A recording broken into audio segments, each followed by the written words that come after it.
Hello everybody, how you all. Police का कार्य है अपराध को रोकना और अपराध को रोकने के लिए प्रिवेंटिव एक्शन लेना। लेकिन यदि अपराध घटित हो जाए तो ऐसी स्थिति में पुलिस इन्वेस्टिगेशन करती है। तो हम आज के टॉपिक में यही समझेंगे कि पुलिस किस प्रकार से इन्वेस्टिगेशन करती है और पुलिस इन्वेस्टिगेशन का मतलब क्या है। हम सीधे शब्दों में समझें तो इन्वेस्टिगेशन का अर्थ है कलेक्शन ऑफ एविडेंस। जब भी किसी पुलिस थाने पर कोई रिपोर्ट प्रस्तुत की जाती है तो सबसे पहले पुलिस उसके कंटेंट को पढ़कर यह डिसाइड करेगी कि ये जो रिपोर्ट दी गई है उसमें अपराध कॉग्निजेबल है या नॉन कॉग्निजेबल है।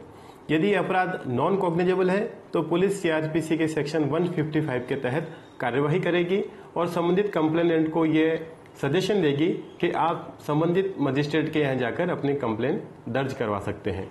पुलिस तब तक ऐसे नॉन कॉग्निजेबल के मामलों में कोई इन्वेस्टिगेशन नहीं करेगी जब तक संबंधित मजिस्ट्रेट द्वारा उसमें इन्वेस्टिगेशन का ऑर्डर नहीं दे दिया जाता है। यदि किसी दी गई रिपोर्ट में कुछ अपराध कॉग्निजेबल हैं और कुछ नॉन कॉग्निजेबल हैं तो ऐसी स्थिति में पुलिस इस मामले का इन्वेस्टिगेशन उसी प्रकार से करेगी जिस तरह से वह कॉग्निजेबल ऑफेंस के मामले में करती है। और ऐसे इन्वेस्टिगेशन में पुलिस को वह समस्त अधिकार और शक्तियां प्राप्त होंगे जो उसे एक कॉग्निजेबल ऑफेंस के इन्वेस्टिगेशन के मामले में प्राप्त होते हैं। यदि दी गई रिपोर्ट में कॉग्निजेबल ऑफेंस बनता है तो ऐसी स्थिति में पुलिस सीआरपीसी के सेक्शन 154 के तहत एफआईआर दर्ज करेगी। जब भी पुलिस एफआईआर दर्ज करेगी तो उसकी एक कॉपी कंप्लेनेंट को फ्री ऑफ कॉस्ट दी जाएगी। साथ ही विदिन 24 आवर उस एफआईआर की एक कॉपी संबंधित कोर्ट में भेजी जाएगी। जब भी ऐसी रिपोर्ट संबंधित मजिस्ट्रेट को भेजी जाएगी तो वह मजिस्ट्रेट ऐसे मामलों में एक प्रारंभिक जांच भी कर सकता है। यहाँ यह बात ध्यान में रखने योग्य है कि इंक्वायरी और investigation both are different thing. जहाँ इंक्वायरी संबंधित मजिस्ट्रेट द्वारा की जाती है वहीं इन्वेस्टिगेशन किसी पुलिस अधिकारी द्वारा की जाती है।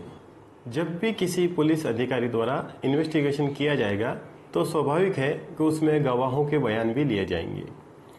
जब भी किसी पुलिस अधिकारी को किसी गवाह के बयान की आवश्यकता हो तो ऐसी स्थिति में वह सीआरपीसी के सेक्शन 160 के तहत एक लिखित आदेश गवाह के नाम जारी करेगा, जिसमें गवाह से यह अपेक्षा की जाएगी कि वह संबंधित अधिकारी के समक्ष उपस्थित होकर अपने किसी मामले में बयान दे। यदि गवाह के लिए बुलाया गया कोई पुरुष 15 वर्ष से कम है अथवा 65 वर्ष से अधिक का है अथवा कोई महिला है तो ऐसी स्थिति में उनके निवास स्थान से भिन्न जगह पर उनको गवाही के लिए उपस्थित करने के लिए आदेश नहीं दिया जाएगा। जब भी किसी पुलिस अधिकारी द्वारा गवाही के लिए आपको आदेशित किया जाएगा तो ऐसी स्थिति में आपको उस संबंधित अधिकारी के समक्ष उपस्थित होना होगा।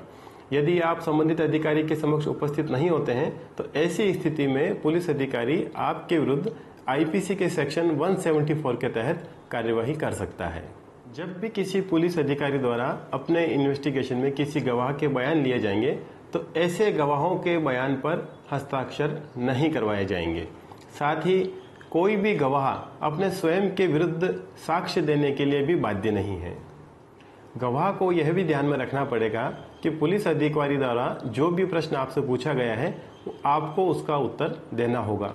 यदि आप उसका उत्तर नहीं देते हैं तो ऐसी स्थिति में पुलिस अधिकारी आपके विरुद्ध आईपीसी के सेक्शन 179 के तहत कार्यवाही कर सकता है।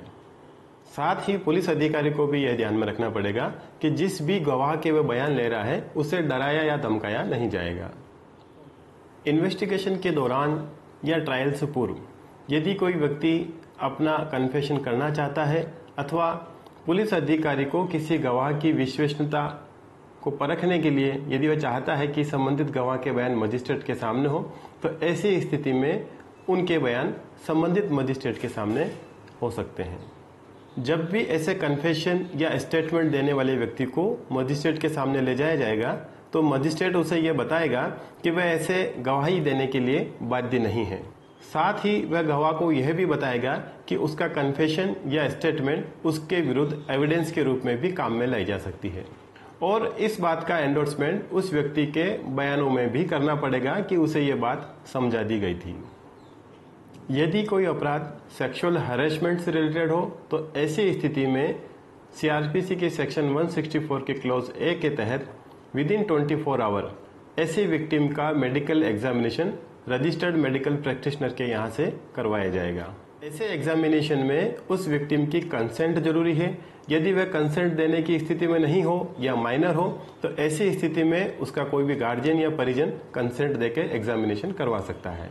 अपने इन्वेस्टिगेशन के दौरान इन्वेस्टिगेशन ऑफिसर किसी स्थान की तलाशी भी ले सकता है। साथ ही उसे किसी प्रकार की कोई जब्ती की आवश्यकता हो तो वह जब्ती भी कर सकता है। और यदि किसी मामले में किसी व्यक्ति की गिरफ्तारी आवश्यक है तो वह उस व्यक्ति को गिरफ्तार भी कर सकता है। लेकिन ये जो भी गिरफ्तारी या जब्ती इस तरह से किए जाएंगे उनके मेमो बनाए जाएंगे। साथ ही गिरफ्तार किए गए व्यक्ति को विदिन 24 आवर संबंधित कोर्ट में पेश किया जाएगा। गिरफ्तारी की स्थिति में क्या सभी परिस्थितियों में उसको 24 घंटे के अंदर संबंधित कोर्ट में पेश किया जाना जरूरी है?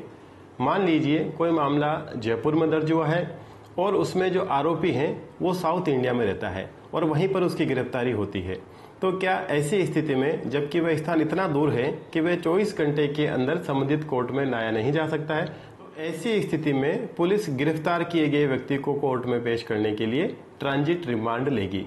अब हमने कई बार ये रिमांड शब्द सुना, तो रिमांड शब्द का अर्थ क्या है? जब भी कोई इन्वेस्टिगेशन 24 आवर के अंदर कंप्लीट नहीं किया जा सकता है तो ऐसी स्थिति में पुलिस संबंधित व्यक्ति के लिए और इन्वेस्टिगेशन के लिए रिमांड की मांग करती है। यहाँ ये ध्यान में रखने योग्य बात है कि जब भी इस प्रकार का रिमांड पुलिस द्वारा मांगा जाएगा तो एक्यूज्ड और उससे संबंधित सीडी को संबंधित कोर्ट में ले जाया जाएगा और ले जाने वाला व्यक्ति सब इंस्पेक्टर से कम रैंक का नहीं होगा।